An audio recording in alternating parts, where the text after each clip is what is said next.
สบายดีน้องๆเนาะ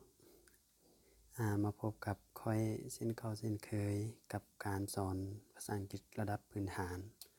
ก็คือค่อยได้สอนไปแล้วเกี่ยวกับสระพยัญชนะและก็วิธีการผสมซึ่งค่อยก็ได้เว้าไปแบบระดับพื้นฐานเนาะก็คือเว้าแบบตัวอย่างให้เบิ่งสำหรับคลิปผ่านมาสำหรับคลิปนี้ก็คือ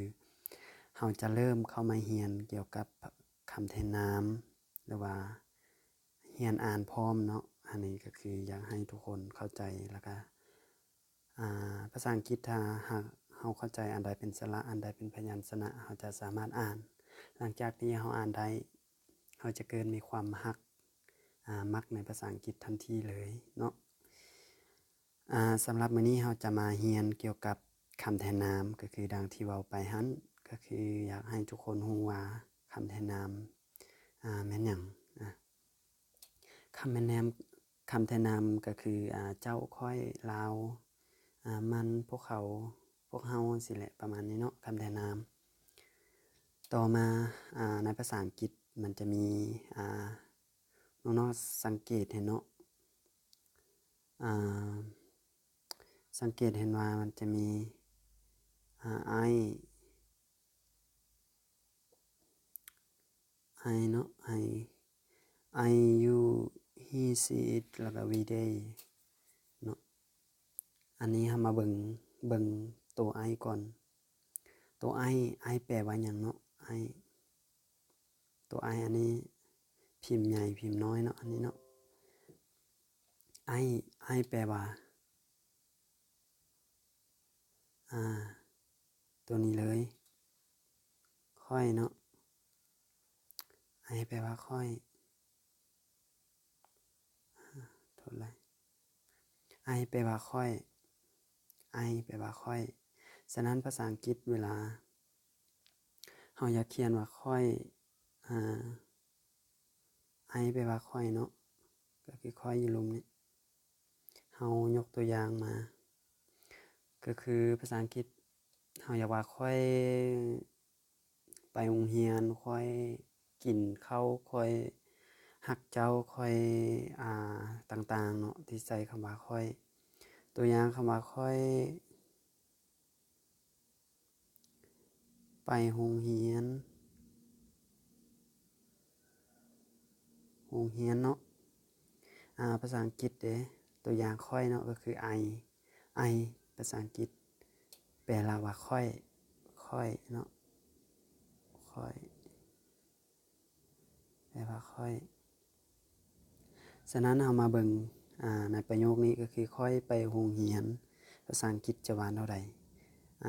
ภาษาอังกฤษง่ายๆเนาะก็คือครับต้องมาเบิ่งค่อยแม่นบ่ค่อยมีค่อยไปโรงเรียนมาเบิ่งตัวอย่างก่อนเดี๋ยวก่อนเด้อเปลี่ยนสีก่อนสีบิ๊กเนาะเอามาเบิ่งค่อยแปลว่า I เขียน I ไปรถไปแม่นหยังภาษาอังกฤษแม่นหยังไปอันนี้เป็นคำเขาเอิ้นว่ากริยาว่าไปนี่ไปภาษาอังกฤษว่า go อันนี้น้องใดยังบ่ได้เรียนศัพท์ภาษาอังกฤษนะให้พยายามกลับไปเรียนคืนเนาะ go แปลว่าไปแปลว่า go นี่ go I go แล้วค่อยไปแล้วโรงเรียนเด้ภาษาอังกฤษว่าเราได้โรงเรียนแปลว่า school นี่อันนี้เนาะไปค่อยไปโรงเรียนนี่ภาษาอังกฤษก็ I go ลืมเนาะขอโทษหลายภาษาอังกฤษมันมีคำสวยอีกอันก็คืออันนี้เนาะ go to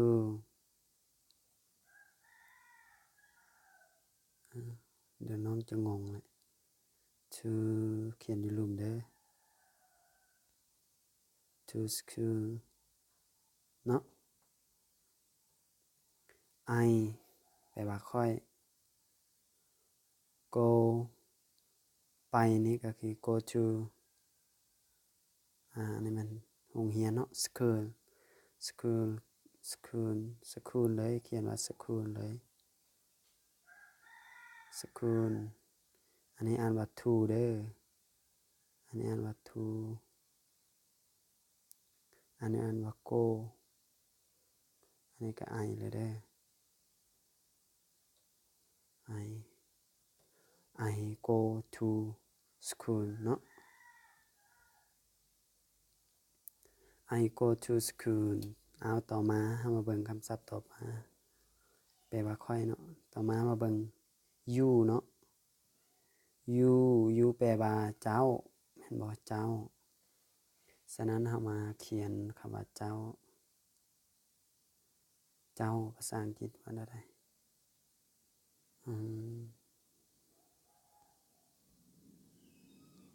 เจ้าเนาะเจ้าในนี้เราจะมายกตัวอย่างอีก you อันนี้แปลว่า you เนาะ you แปลลาวก็คือเจ้าหั่นแหละ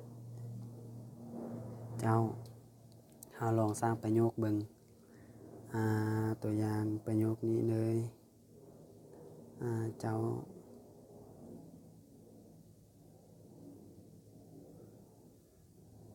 เจ้า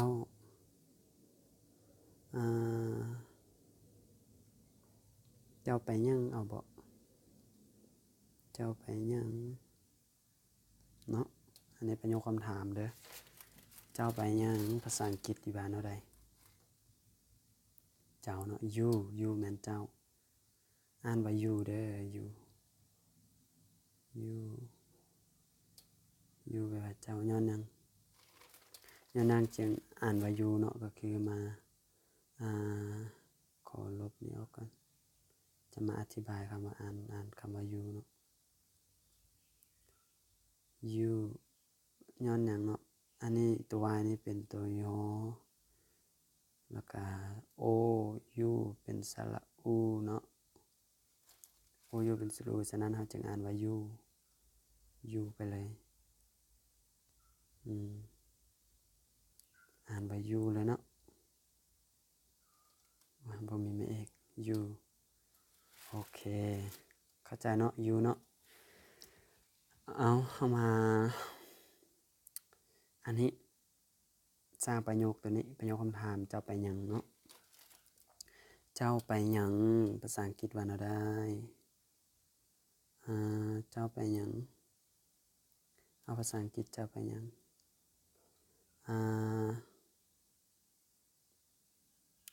ขอเขียนเป็นน้องใดที่ยังบ่ได้เรียนคำศัพท์พวกนี้นี่กลับไปเรียนขึ้นก็ได้เนาะ What are you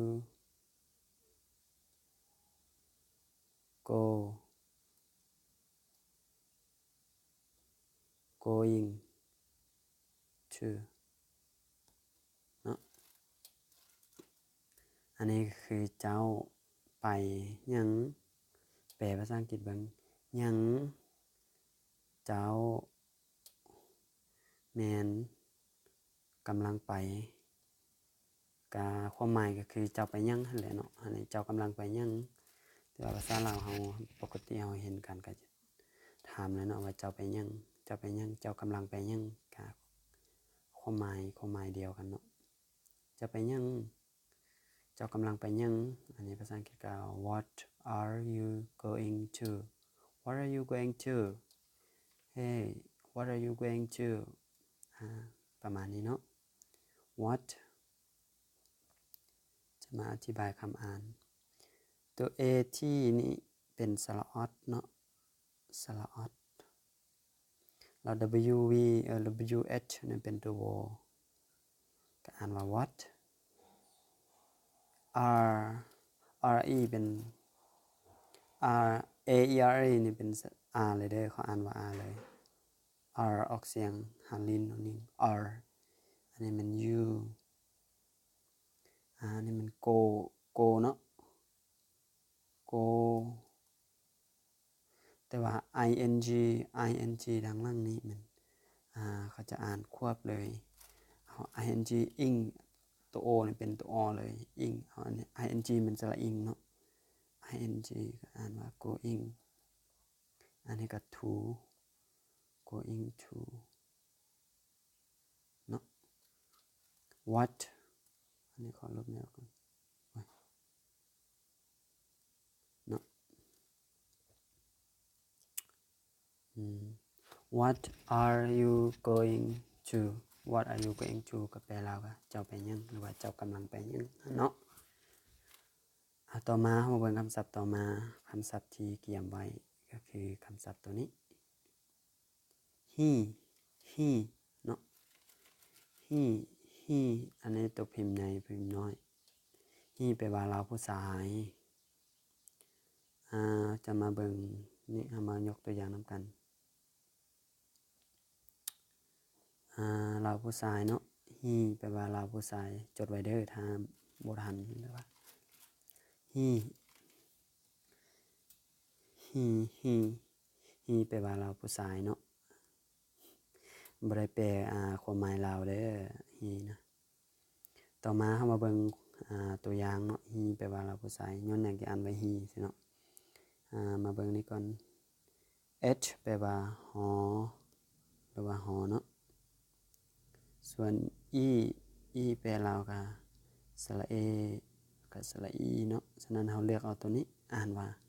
เมื่อมันอยู่นำกันเนาะนี่จึงอ่านว่า he เนาะ he แปลว่าเราผู้ชายเด้อ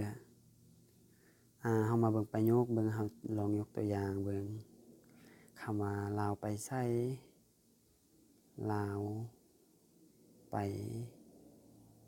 มือได้ก็ได้มือใดเราไปมือได้คำถามประโยคคำถามเนาะ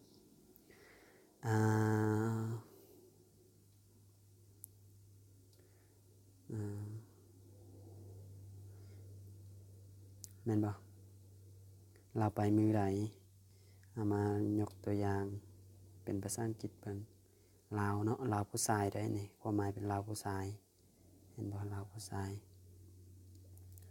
ลาวผู้ชายลาวไปมือได้ลาวไปมือใดขอยกตัวอย่างเลยกับ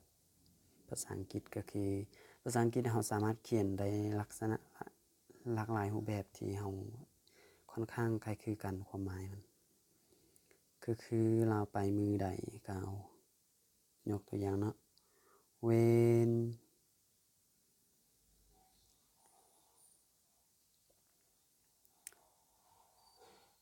is he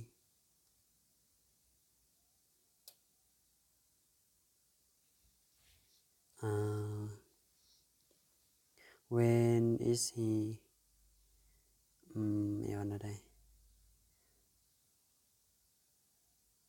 เอาหน่อยซะประโยคง่ายๆ when is he go อันนั้นเนาะ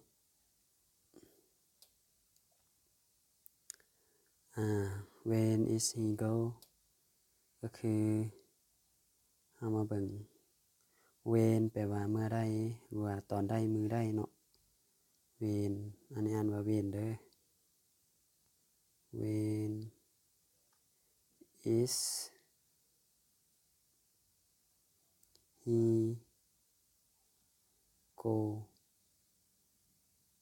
when is he go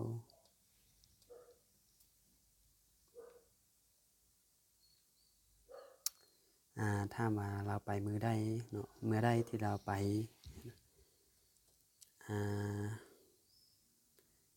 เราไปมือได้เนาะ when is he go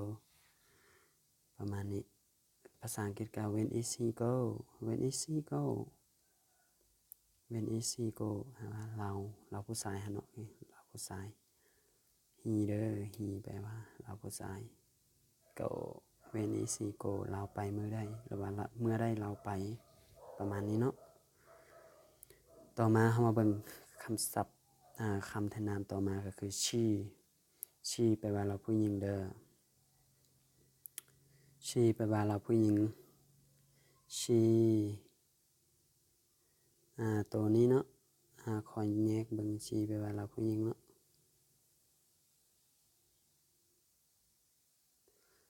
ลาวผู้หญิงแต่ว่าเฮามาเบิ่ง she อันนี้แปลว่าตัวซอแต่ออกเสียงก็คือภาษาไทยนะออกเสียง she ชอช้างเนาะ she ตัวซอเนาะมันเป็นตัวซอแล้วอันนี้ก็คือสระเอหรือว่าสระอีเนาะตัว e นี่เป็นสระเอฉะนั้นมาใส่ตัวนี้มาบวกกันนี่ก็อ่านว่า she แปลว่าเราผู้หญิงเด้อเราผู้หญิงเนี่ย she แปลว่าเราผู้หญิงเอามาเบิ่งการยกตัวอย่างเฮาเนาะการยกตัวอย่างเฮาก็คือภาษาลาวเด้อลาวงามเนาะเฮามาเบิ่งภาษาอังกฤษว่าอันใดshe เนาะ is pretty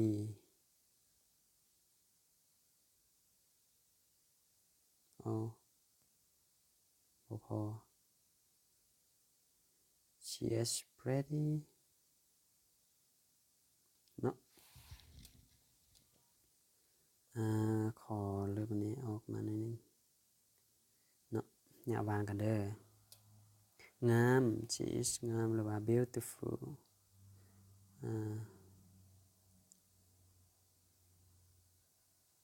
pretty เนาะอันนี้ก็คือ she แปลว่าเราผู้หญิงเด้อเราผู้หญิงมาเบิ่งอันนี้มาจำแนกอันนี้เป็น she ชอเนาะ e ก็เป็นสระเอสระอีเมื่อมาบวกเข้ากันก็จะเป็น she แปลว่าเราผู้หญิงเฮามาเบิ่งประโยคเฮาประโยคภาษาลาวเนาะลาวงามภาษาอังกฤษก็ว่า she is prettyมาเบิ่งอ่านนำกันpretty is อันนี้ is แปลว่าแมนเป็นอยู่คือแมนเนาะ pretty แปลว่างามอันนี้อ่านว่า pretty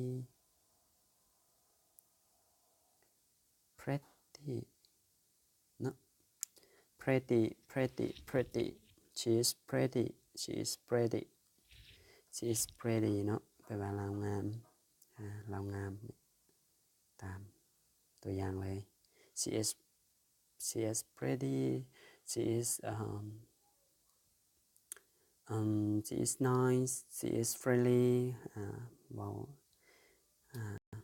หลายประโยคใดเนาะก็คือเราสามารถว่าเราเป็นนั่นนี่นั้นได้เลยเนาะมาเบิ่งคำศัพท์ต่อมาก็คือ it แปลว่ามันเด้อ it แปลว่ามัน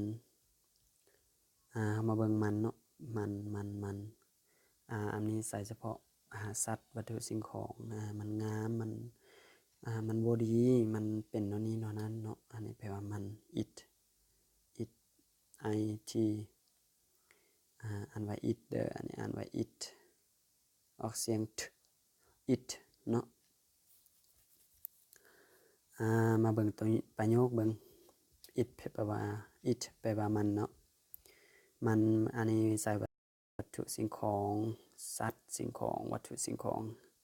อันนี้ขอย้ำคืนเอามาเบิ่งประโยคตัวอย่างเฮาก็คือเฮาว่ามันบ่ดีมันบ่ดี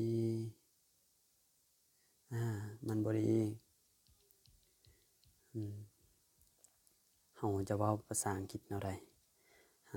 เฮาจะเว้าภาษาอังกฤษแนวใดเฮามาเบิ่งเนาะ it ภาษาอังกฤษต้องเว้ามันเต็มเด้อ it is bad เนาะอธิบายลองอ่านคืนก่อนก็คือ it แปลว่ามันเนาะมันแม่นบ่ดีมันบ่ดีเนาะภาษาลาวมันบ่ดีเฮามาเบิ่งวิธีอ่านก็คือ it it เนี่ยก็ย้อนว่าตัว I นี่ก็เป็นตัว O ก็ได้คือกันก็คือให้ชื่อไว้เลยเนาะว่า I กับตัว T เป็นสระอิไว้เลยอันนี้ง่ายๆสระอิไว้เนาะชื่อไว้เลยอ่านว่า it เลย is อันนี้มัน is o สระอิแล้วก็ s ก็สอเสือ it is bad อันนี้แปล bad แปลว่าบ่ดีคำว่า bad ก็บ่ดีเด้อบ่ดีอันนี้แปลว่า man อันนี้แปลว่ามันแม่นบ่ดีมันบ่ดีส่วนหลายครับประมาณนี้เนาะ it is bad it's bad ส่วนหลายเขาเว้าแบบรวม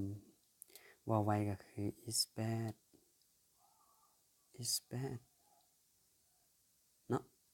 it's bad เอาต่อไปมาเบิ่งคำศัพท์ต่อไปก็คือ we แปลว่าพวกเฮาเนาะพวกเฮามาเบิ่งยกตัวอย่างเบิ่งพวกเฮาwe แม่นพวกเฮาเด้อพวกเฮาเข้าใจที่พวกเฮาแม่นไว้ก็คือมีหลายๆคนมีตั้งแต่2คนขึ้นมาก็คือพวกเฮาเนาะพวกเฮาwe w ก็แม่น we อันนี้ก็แม่นสระ a สระ e เนาะเมื่อมันอยู่นำกันก็อ่านว่า we เลย we มายกตัวอย่างเบิ่ง we love ลาวเนาะ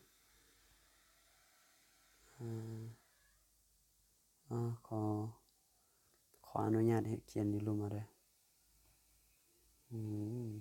ขี้ลายกายตัวหนังสือก็ลาวเนาะ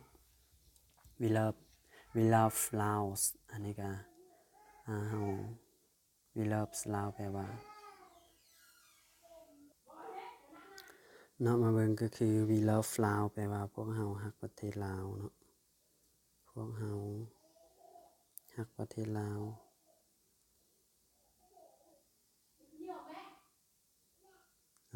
เนาะ we love ลาว we แปลว่าพวกเฮาฮักประเทศลาว we love Laos เนาะมาเบิ่งคำต่อไปก็คือคำนี้ you อันนี้แปลว่าเจ้าแต่ว่าในนี้มันจะแปลว่าพวกเจ้าคือกันเนาะอันนี้พวกเจ้าก็คือพวกเจ้าก็ you เนาะพวกเจ้าคือตัวอย่างก็คือพวกเจ้าแม่นไผ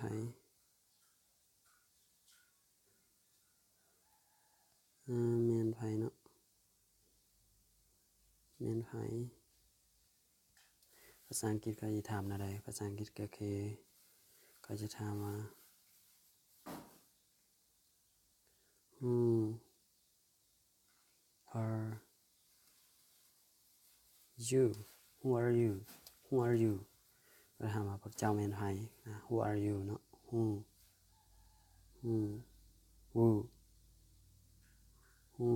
are you are who เนาะ who are you พวกเจ้าแม่นไผต่อมาเบิ่งคำศัพท์นี้ก็คือ they แปลว่าพวกเขาเนาะพวกเขาเฮามาเบิ่งพวกเขาว่า they เนาะอันนี้แปลว่าตัวดอเด้ออันนี้ e y แปลว่าสระเอฉะนั้นอาจจะใส่กันว่าอ่านว่า they มาเบิ่งตัวอย่างพวกเขามาแต่ไสพวกเขามาแต่ไสเนาะพวกเขา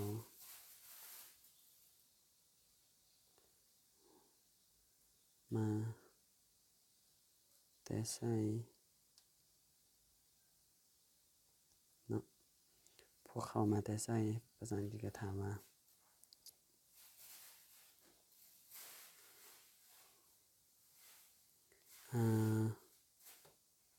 where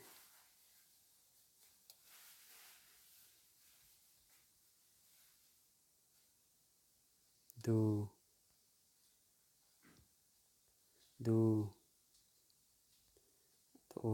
do